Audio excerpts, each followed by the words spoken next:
Alhamdulillah hamdan katsiran thayyiban mubarakan fi kama yuhibbu rabbuna wa yarda. Asyhadu an la ilaha illallah wahdahu la syarika lah wa asyhadu anna Muhammadan abduhu wa rasuluhu sallallahu alaihi wasallam.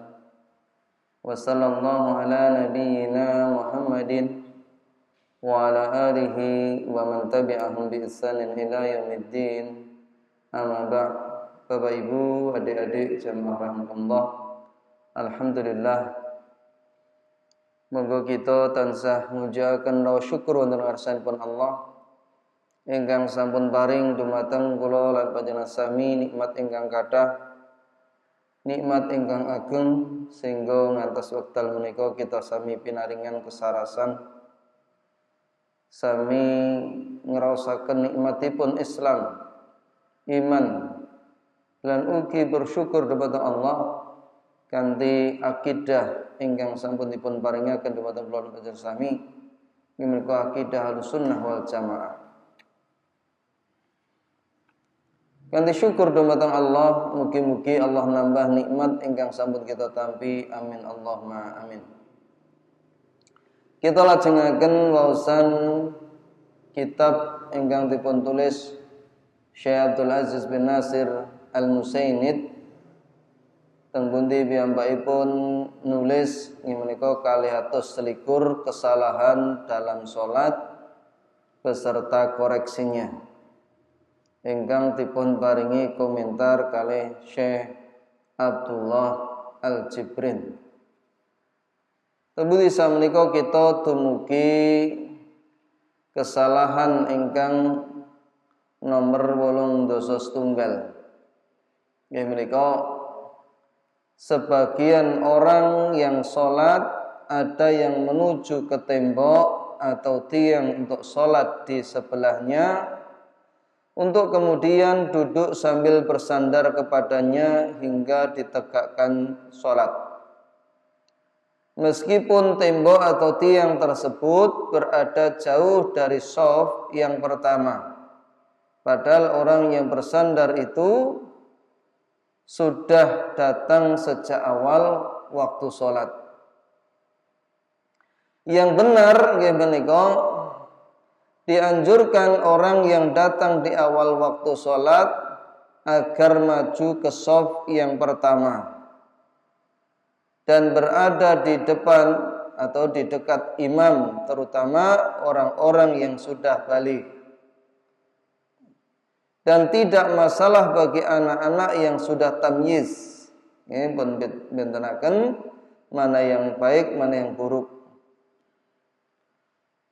Untuk maju ke shaf yang pertama, mengingat di dalamnya terdapat pahala yang sangat besar. Hal itu karena shaf yang pertama lebih utama daripada shaf yang kedua. Dan shaf yang kedua lebih utama daripada shaf yang ketiga. Dan begitulah seterusnya. Dan sejelek-jelek shaf adalah yang terakhir bagi jamaah kaum lelaki. Pembahasan nomor 8 menika teng pundi wonten panggenan-panggenan tertentu, tiang-tiang tertentu ingkang piyambakipun dugi sejatosipun angsale dugi menika awal. Ning gandeng piyambakipun kala wau kepingin nggih lungguh senden kalih ngentosi imam menika mendhet salatipun niku wonten wingking. Sehingga bibar salat piyambakipun senden teng tembok-tembok kala wau. Ingkang leres menika nalika dugi niku langsung manggeni shaf-shaf ingkang nomor sepindahan. Niki keutamaanipun ageng. Teng pundi dipun sebataken wonten hadis-hadis ingkang sahih nggih antasipun secara makna menawa ngerti ganjaran shaf nomor 1 kono mau direwangono brangkang kuwi dilakoni.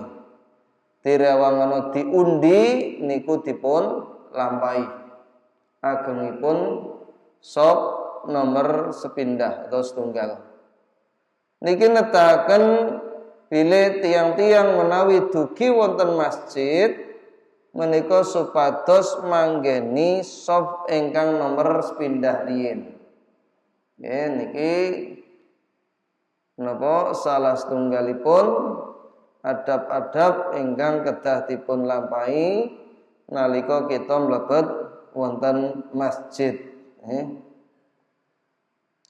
Tenggudi seperanganipun kala wau enten tiang-tiang kala wau piyambakipun nalika mlebet masjid niki mboten ngatosaken. Nyun sewu nggih, enten piyambakipun salat ingkang wonten tengah, wonten wingking niku nalika dugi menika ingkang leres piyambakipun menika langsung tumuju wonten sop nomor pertama riyin. Menika keutamanipun ageng.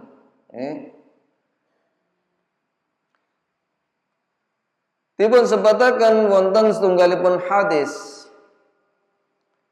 Lau ya'lamun nasu ma fin nida'i wasofil awwali thumma lam yajidu illa ayyastahimu alai lastaham. Saking sahabat Abu Hurairah radhiyallahu anhu bilih Rasulullah sallallahu alaihi wasallam ngendika menawa wong-wong kono mau mangerteni gedene ana panggonan sop pertama banjur dheweke kono mau ora oleh panggonan kono mau kejaba kudu diundi mesti wong-wong kono mau bakal nglakoni. Hadis riwayat Bukhari lan Muslim. Adapun sop bagi perempuan adalah yang paling baik itu yang jauh dari laki-laki. Kemudian disebutkan dalam hadis wa khairu sufufin nisa'i akhiruha wa syarruha awwaluha. Dan sebaik-baik sop wanita itu adalah yang paling belakang dan yang seburuk-buruk sop wanita yang paling depan. Menika hadis riwayat Imam Muslim, Abu Dawud lan sanesipun. Sehingga nalika piyambakipun kala wau dumugi menika milih sop ingkang nomor setunggal. Nggih, jelas dereng Bapak Ibu rahimahullah, terutama bapak-bapak niki. Jelas nggih? Kita lajengaken. Lajeng poin nomor 18 kalih. Di antara kesalahan sebagian orang yang sholat dan khususnya para pekerja ada yang memakai pakaian yang tidak bersih dan bisa mengganggu jamaah sholat yang lainnya, seperti menempel padanya minyak, debu dan lainnya. Tegesipun kirang jagi kebersihanipun. Yang benar nggih menika supados piyambakipun kala wau ngagem rasukan ingkang resik nggih nalika piyambakipun badhe tindak wonten masjid, mboten kudu anyar nanging resik, mengingat bahwasannya Allah Subhanahu wa taala sangat menyukai keindahan. Kata wonten hadis dipun sebataken innallaha jamilun yuhibbul jamal. Allah kono maha indah, seneng marang keindahan. Ya Allah mencintai keindahan. Dan di antara keindahan itu adalah kebersihan pakaian, baik orang yang sholat itu seorang pekerja ataupun bukan. Jadi dia memakai pakaian yang bersih. Sehingga jamaah salat sanesipun menika boten terganggu kalih kawontenan kala wau. Mbok menawi nyuwun sewu ambune boten sakeca. Sing kecut, sing boten sakeca.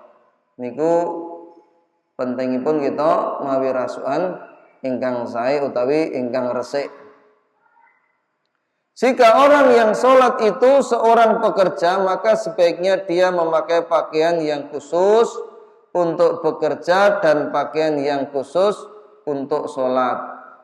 Tegesipun supados piyambakipun menika beto pakaian kalih, sing setunggal kangge nyambut damel, sing setunggal kangge sholat. Sehingga menika nyocoki kalih syariat ingkang dipun kersakne menika mawi rasukan ingkang resik.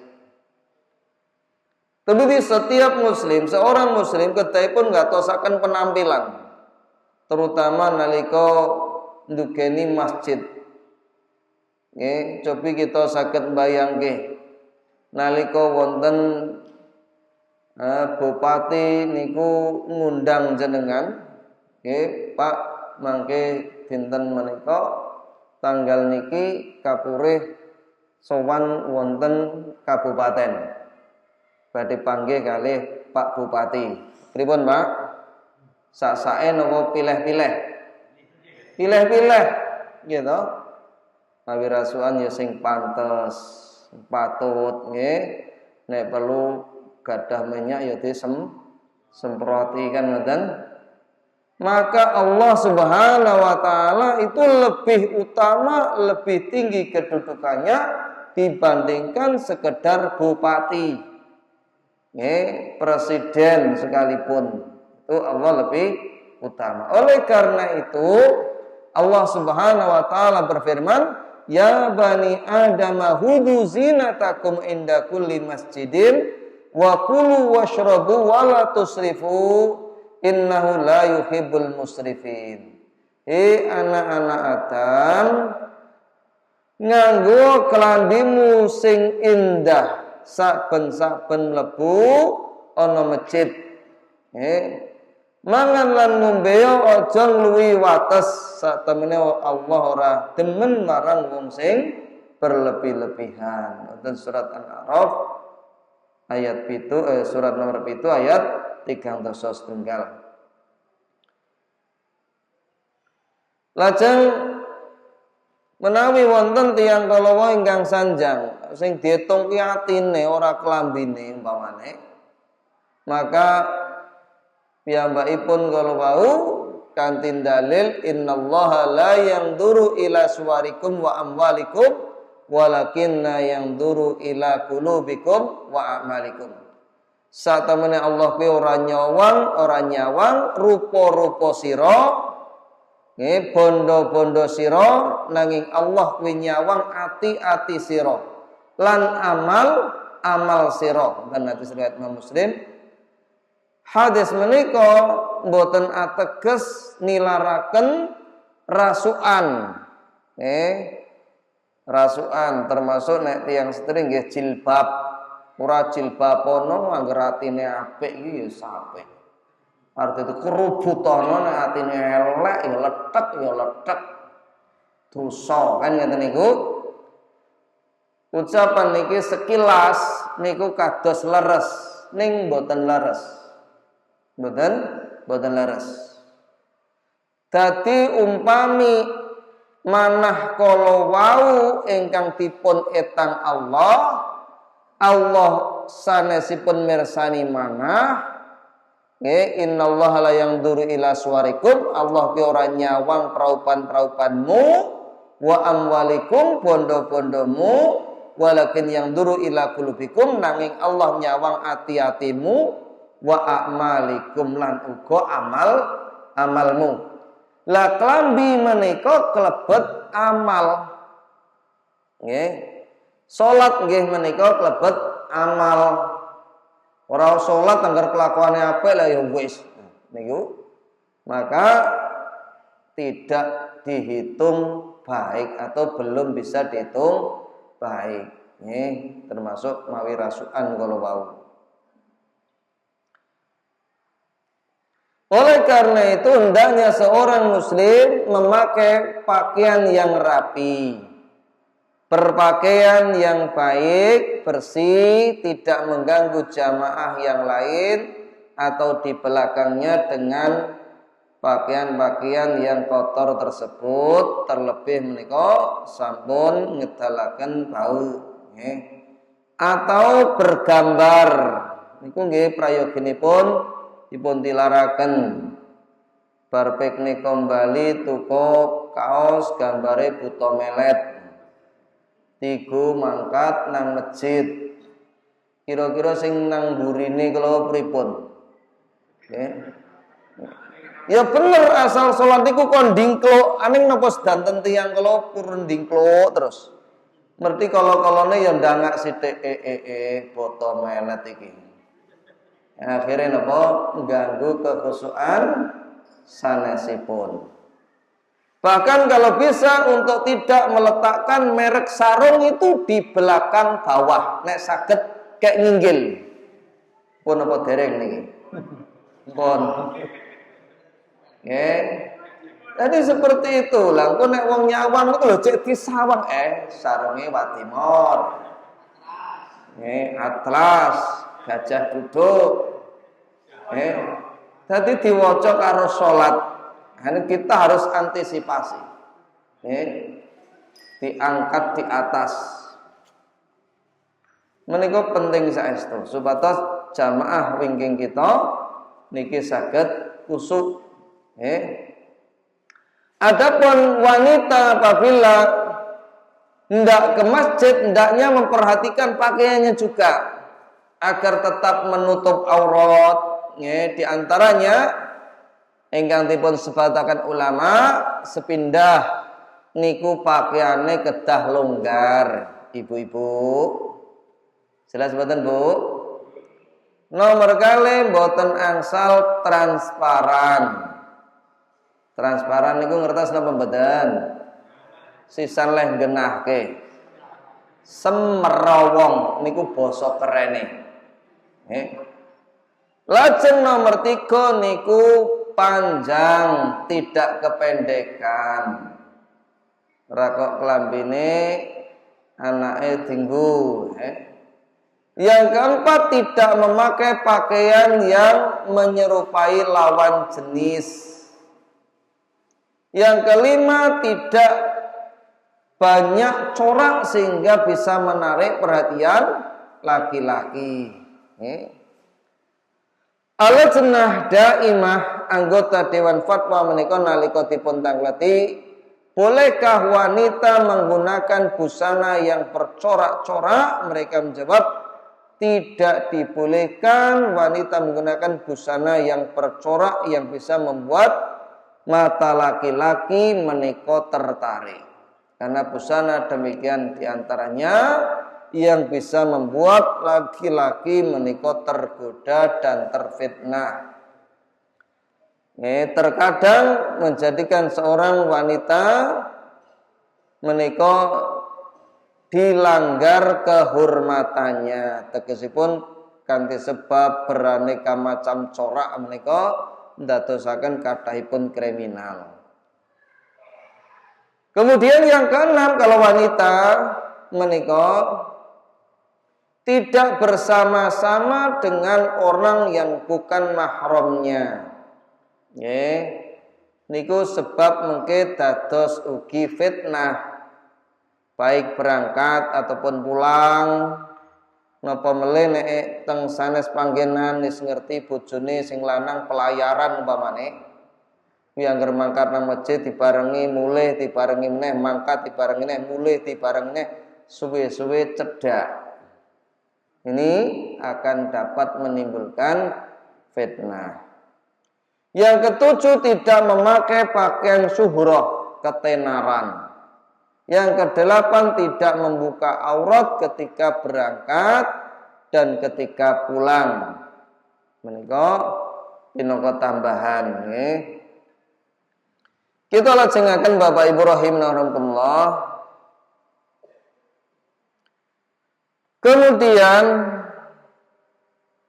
yang ke-83, kesalahan sebagian orang yang sholat, ada yang jika masuk masjid dia langsung duduk tanpa melakukan sholat tahiyatul masjid terlebih dulu.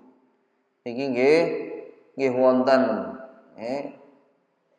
Di mana yang benar hendaknya ketika seseorang masuk ke dalam masjid niku diawali berdoa nggih. A'udzu billahil azim wa biwajhil karim wa sultanihil qadim minasyaitonir rajim. Menika nasibun qala syaitan kufidha min nisa'iril yaum.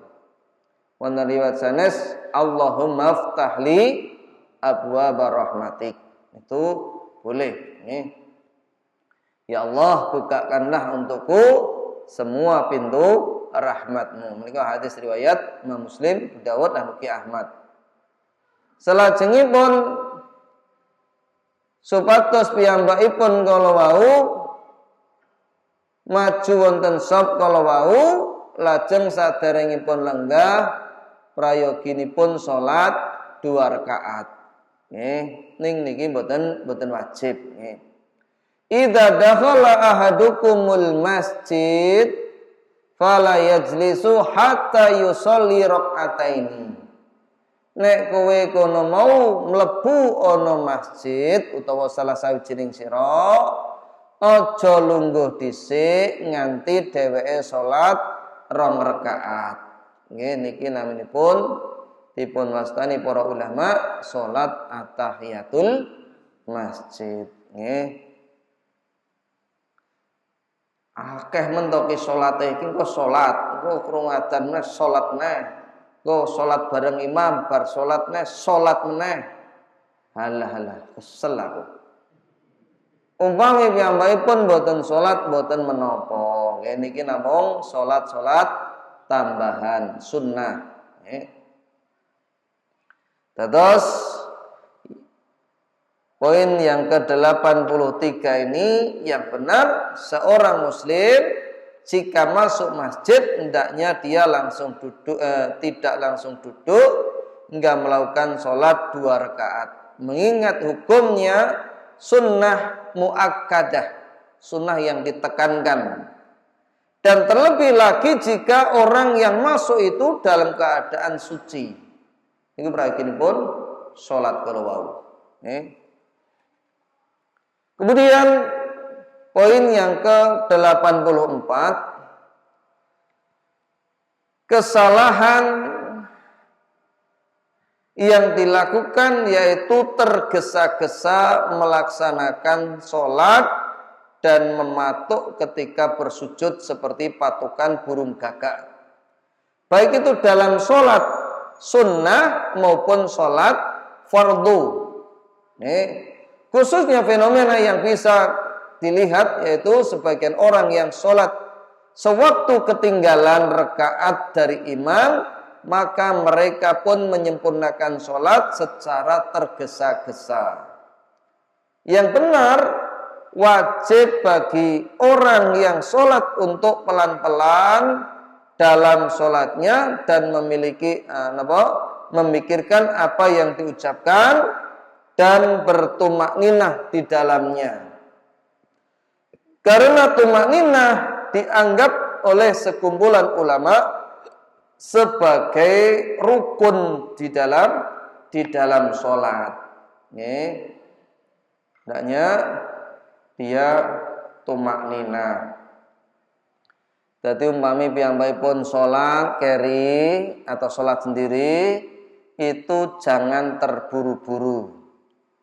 Seandainya waktu itu tinggal sedikit, umpaminipun 2 menit atau 2 menit setengah, dia harus sholat sunnah, maka kalaupun cepat itu tidak meninggalkan tumakninah. Allahu Akbar. Pamanipun Kemudian Allahu Akbar. Tenang riyen pokoknya, tenang. Walaupun sebentar tapi tenang. Sami Allahu liman hamidah. Tenang. Allahu Akbar. Allahu Akbar. Sami Allahu liman hamidah. Tangan iku rong anteng niku Allahu Akbar. Kadang-kadang butung rong jejeg niku wis disendal mudhun. Maka itu tidak seperti. Oleh karena itu kalau kita memperhatikan rukun sholat, yang pertama itu tegak dan tegak dalam sholat jika mampu. Wa qumu lillahi qanitin. Dan laksanakan sholat karena Allah dengan khusyuk. Kemudian yang kedua takbiratul ihram. Ini merupakan pembuka. Yang ketiga membaca Al-Fatihah. Ini rukun. Tegese nek rukun niki ditinggal saged boten sah. Paham boten maksudipun? Ini rukun. Berdasarkan hadis Rasulullah, la sholata liman lam yaqra bi Fatihatil kitab. Ora sah wong sing salat menawa dheweke ora maca surat Al-Fatihah. Hadis riwayat Bukhari lan Muslim. Nomor sekawan nggih menika supados rukuk di setiap rakaat. Rukuk di setiap rakaat. Ini berbeda dengan dengan sholat khusuf atau gerhana. Jadi umpamanya satu berdiri dengan dua rukuk. Kemudian bangkit dari rukuk. Kemudian iktidal dari rukuk dalam keadaan berdiri. Nomor 6. Aja nomor 7 yang mereka bersujud. Sujud di setiap rakaat dikerjakan 2 kali di atas 7 anggota badan yang disebutkan dalam hadis Ibnu Abbas radhiyallahu anhu. Sampun kita sebatakan kolomben 1 2 3 4 5 6, 7 kaki. Jadi 7 anggota badan ini harus terkena. Nek gandul mengke mboten kapetung 7. Kemudian bangkit dari sujud, yang ke-9 duduk di antara 2 sujud. Nah yang ke-10 ini materi kita. Tumakninah di dalam semua rukun. Harus tumakninah. Tenang din. Yang ke-11 tasyahud, ke-12 duduk untuk tasyahud akhir, yang ke-13 salam, yang ke-14 tertib dalam melakukan rukun-rukun. Ini kita ambilkan dari fikih Muyassar. Kemudian kita masuk ke kesalahan dalam sholat berikutnya.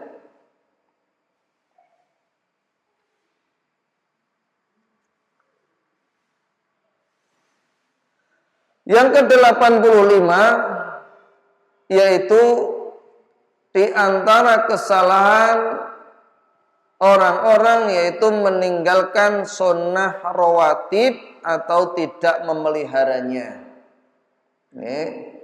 Yang benar memperhatikan sunnah rawatib dan memeliharanya sewaktu di dalam rumah. Karena hukumnya sunnah muakkadah. Bahkan sehingga sebagian ulama ada yang berpendapat hukumnya wajib. Ini kalau ada kelonggaran waktu, tidak ditunggu atau tidak segera acara yang lain, maka dia bisa melakukan sholat sunnah rawatib. Adapun sewaktu dalam bepergian safar, maka cukuplah melakukan sunnah rawatib untuk sholat subuh. Sholat apa berarti? Sholat fajar mawon. Jadi kalau bepergian ini Rasulullah biasanya meninggalkan hal-hal yang lain kecuali sholat sunnah fajar. 2 rakaat sebelum sholat subuh. Keutamanya adalah bahwa orang yang memelihara solat sunnah rawatib tersebut, yaitu 2 rakaat sebelum solat subuh, 2 atau 4 rakaat sebelum solat duhur. Pamina jenengan saged rumiyin, saged solat 2 rakaat. Ini bisa sekaligus untuk atahiyatul masjid, sekaligus untuk solat sunnah rawatib. Ini sama, tidak mengapa.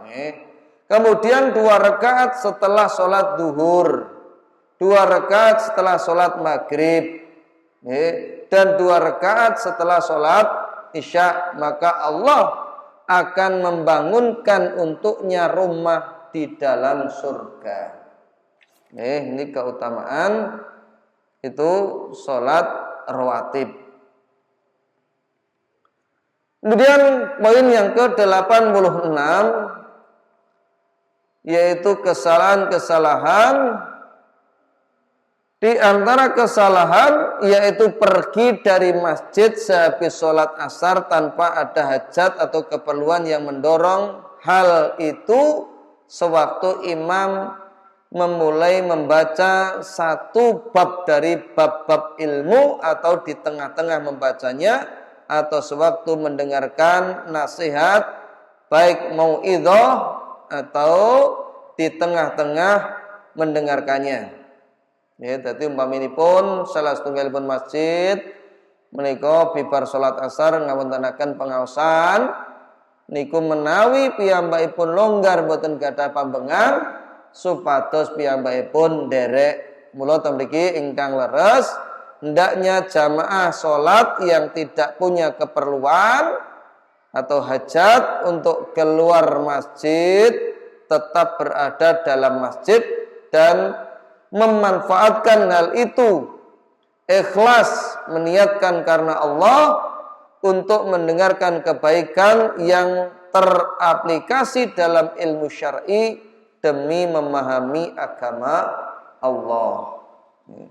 Atau untuk mendengarkan nasihat baik yang bisa diambil manfaatnya sehingga bertambah keimanan mereka, di samping bahwa para malaikat akan menaungi mereka, rahmat akan menyelimuti mereka, ketenangan akan turun kepada mereka, dan bahwa Allah Subhanahu wa taala akan menyebut mereka termasuk golongan orang-orang yang berada di sisinya. Lalu mereka pun akan mendapatkan ampunan dan pahala insyaallah. Bukan hanya sholat asar. Nek nggone dhewe asar mboten berarti sholat maghrib. Jadi kalau orang ikut sholat maghrib berjamaah, di rumah tidak ada acara yang mendesak, darurat, penting, maka seharusnya dia ikut ngaji. Maka orang yang ngaji ini banyak sekali keutamaannya. Di antaranya itu akan dijadikan hatinya itu tentram. Kemudian dinaungi para malaikat, dimohonkan ampun kepada Allah oleh para malaikat, dibanggakan Allah di sisinya, deloken galuh hamba-hambaku. Seperti itu. Belum lagi orang-orang yang menuntut ilmu itu memberikan keselamatan bagi dirinya. Kata sering kita aturakan, man salaka tariqan yaltamisu fihi ilman sahalallahu bihi tariqan ilal jannah. Sapa dheweke lumaku tumuju ana panggonan ilmu, Allah bakal gampang ke dheweke mau lumaku tumuju ana surga. Jadi banyak sekali, belum lagi apa yang dihasilkan oleh ilmu itu sendiri yang sifatnya akan menerangi setiap langkah kehidupan kita, menghilangkan kebodohan yang ada pada diri kita dan meninggikan derajat kita. Yarfa'illahu alladziina aamanu minkum walladziina utul ilma darajat. Allah akan meninggikan derajat orang-orang yang beriman dan juga orang-orang yang berilmu dengan beberapa derajat. Jadi ditinggikan derajate wong nuntut ilmu lan wong sing duweni ilmu. Nggih niku bapak-bapak ibu-ibu aja mung trimo diguronit rutinitas kemawon, tapi betul-betul diaplikasikan dalam keseharian kita. Contohnya nek awake dhewe ngrungokke pengajian kuwi ora kena ngapusi, ora kena goroh, maka seperti itu kita harus betul-betul praktekkan. Nah, ngoten to Pak Bu? Nggih, insyaallah. Angger insyaallah ki pokoke mantep pokoke. Insyaallah. Meskipun ada juga berdusta yang dibolehkan seperti dulu pernah kita sampaikan, kados untuk menyenangkan suami atau istri kadang kita perlu berdusta, Pak Toto rapakmu aku nggak kelambi iki ulah hayu nih ngoblong bangane.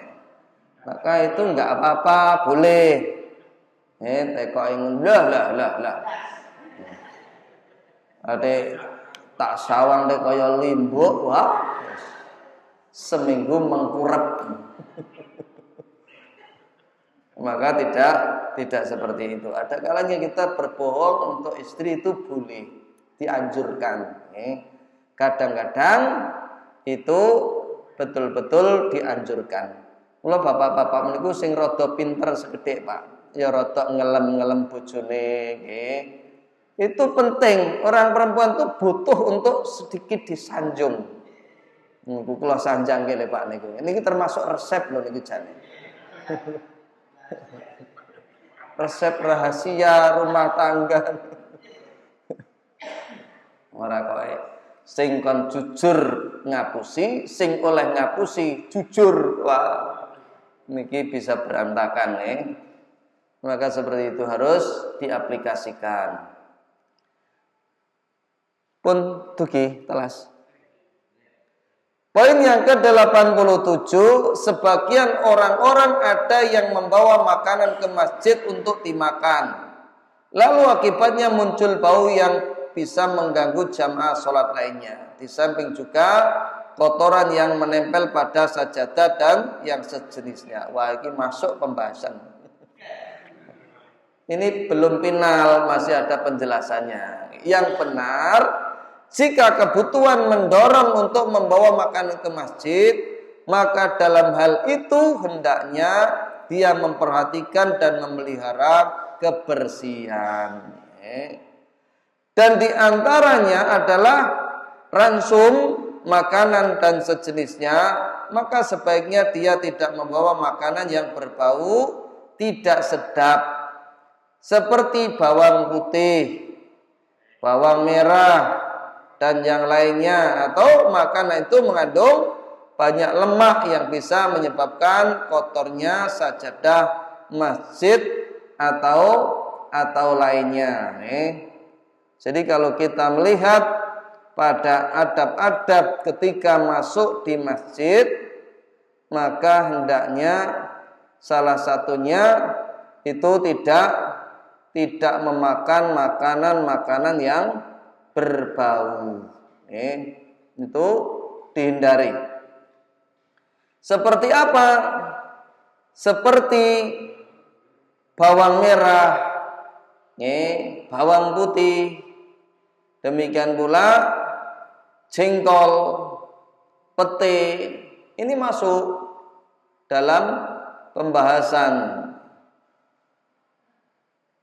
Karena ini merupakan bau-bauan yang mengganggu lainnya. Adapun kalau memang dia harus makan itu, bukan berarti tidak boleh, berarti rento, pete-pete rento tuku, jengkol rento tuku. Tambah ngaji kok tambah ruwet kabeh rento dipangan. Maka yang benar itu boleh. Tetapi ketika makan hendaknya yang paling aman itu dimasak terlebih dulu. Itu yang paling aman gitu. Kemudian dibersihkan mulutnya dari bebauan kolowau. Tidak bermangan bablas mangkat. maka dibersihkan dulu. Karena Rasulullah SAW bersabda, man akala min hadhihi syajarah, yakni thawb, fala yaqrabanna masjidana. Sapa dheweke mangan woh-wohan iki, nggih menika bawang putih kanthi disebutaken, maka janganlah sekali-kali dia mendekati masjid kami. Hadis riwayat Bukhari dan Muslim. Untuk riwayat sanes dipun sebataken, man akala min hadhihi syajarati muntinati fala yaqrabanna masjidana. Fa innal malaikata ta'adda mimma yata'adda minhul ins. Barang siapa makan dari pohon berbau ini, bawang merah dan bawang bakung, bawang putih termasuk maka janganlah dia mendekati masjid kami, karena malaikat merasa terganggu sesuatu yang manusia juga merasa terganggu darinya disebabkan baunya kalau bau. Hadis riwayat Bukhari lan Muslim. Menika dipun riwayataken Imam Ahmad, lafadzipun lafadz Imam Muslim. Oleh karena itu seperti Ibnu Hajar Asqalani menjelaskan bahwa bau bawang itu hanya contoh. Bau yang dimaksud adalah semua bau yang menyengat dan tidak sedap baunya kalau bau. Terbukti para ulama ahli fikih itu menyamakan hal itu dengan yang lain seperti polong-polongan, kata pete, jengkol ini termasuk seperti loba. Loba ini belum melihat saya seperti apa loba. Itu bau-bau yang menyengat. Bapak Ibu rahimakumullah, ketinggalipun wekdal sampun telas. Ini yang kita sampaikan insyaallah taala. Kita sampai pada poin yang ke-87. Menawi wonten pertanyaan terkait materi utawi sanesipun saged dipun tangletaken, kula semanggaaken monggo.